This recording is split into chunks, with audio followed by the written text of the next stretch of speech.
Hi, my name is Mark Turcotte. I'm a visiting professor at the University of Texas in Arlington in the Department of Mathematics, which is Market 教授在 UT Arlington 大学的数学系。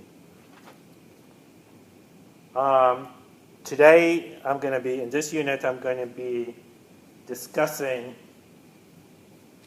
a very, very important concept. Well, two concepts, actually. The concept of accuracy of a measurement versus the concept of the precision of a measurement. So let's assume that we make some sort of measurement. Let's assume that we use an instrument to measure distance, such as a ruler. And let's assume that we are not content with making one measurement, just one measurement, but we make a lot of measurements.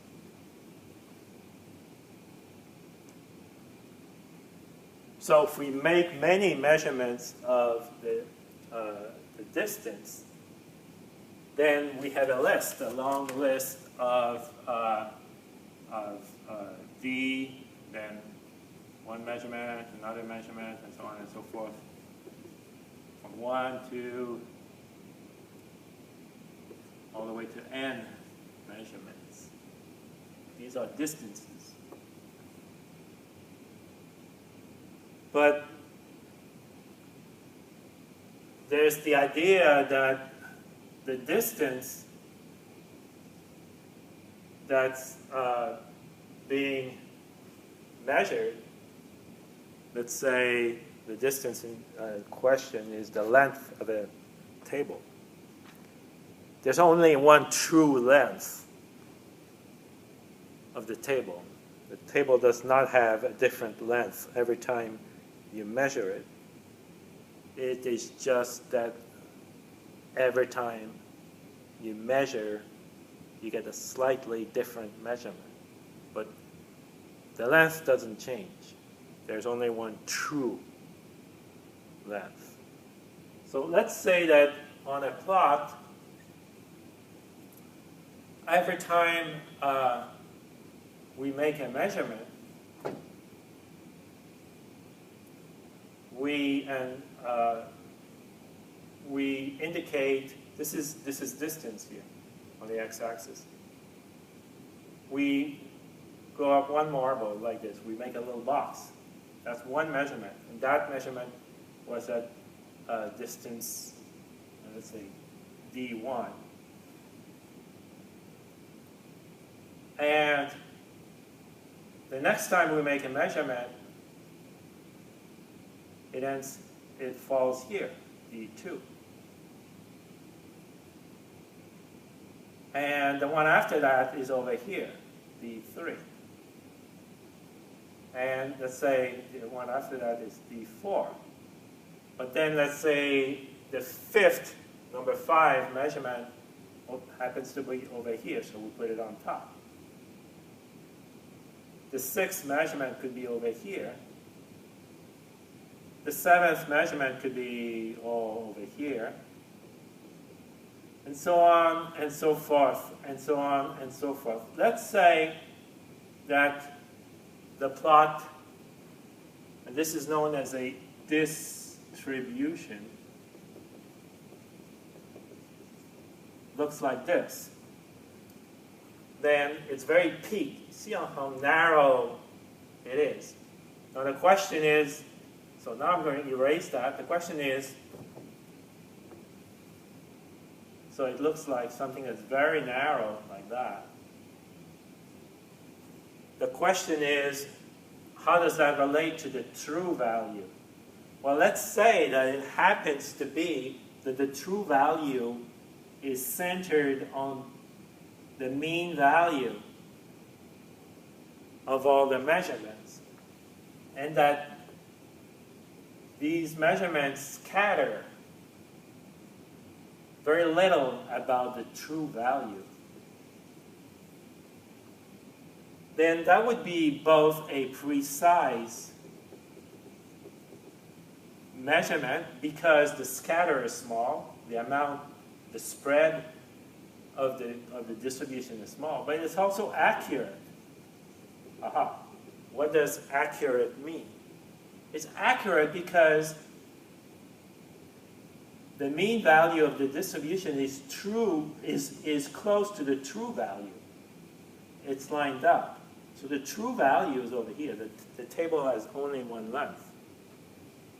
But the mean value of all the measurements is close to the true value. So it is both precise because it's narrow and accurate because the mean is close to the true value.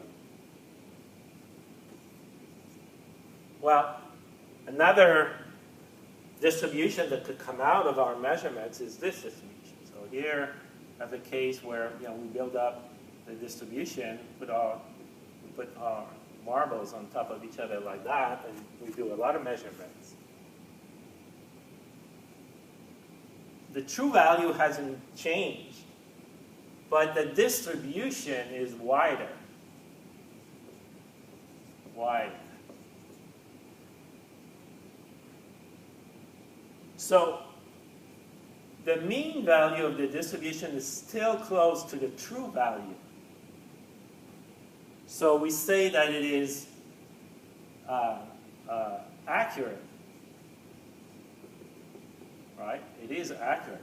The mean value of this distribution is close to the true value, but it is not precise or imprecise.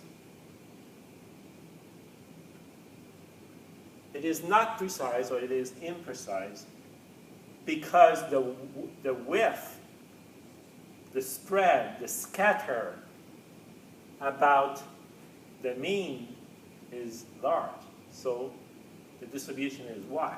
Okay. Well, here's another case. So this is case A, case B, C, and D. Case C is the true value of, unfortunately, I should really be true to myself and make them lined up. Okay, like this. So the true value of the length of the table still has not changed. But the distribution looks like this. It's narrow, but it's off. It's not like the mean of this distribution is not lined up with the true value. So this is still precise. Why is it precise?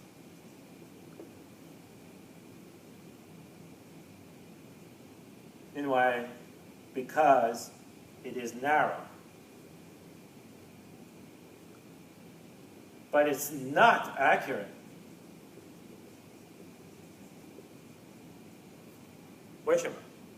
Why? Because the mean of the measurements, which is over here, is not lined up with the true value of the length. The T stands for true. Then here's the last case, case D, where obviously because it's a wide curve distribution, it is not precise or imprecise. And is the mean of the distribution lined up with the true value? No, so it is not accurate.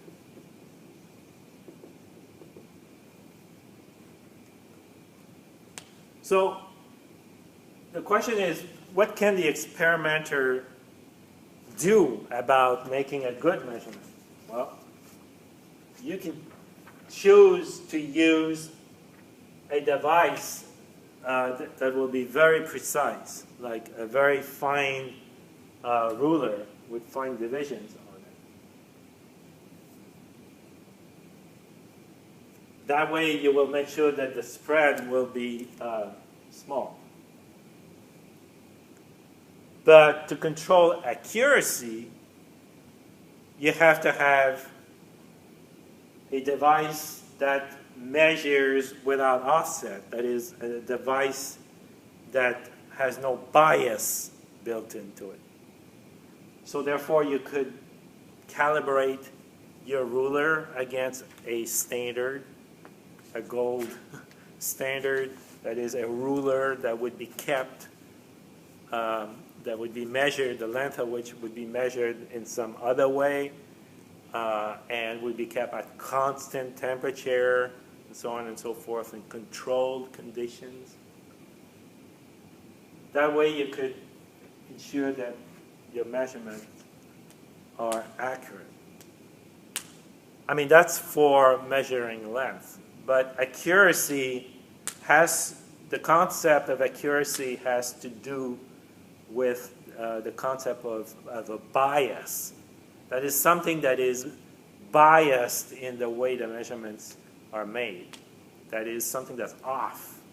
It doesn't matter how many measurements you make, you'll never get the accuracy to change because the device itself has a built-in bias, or the way of measuring, the manner in which the measurement is taken, it may have some built-in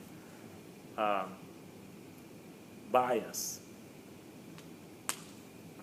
Thank you, Cecilia.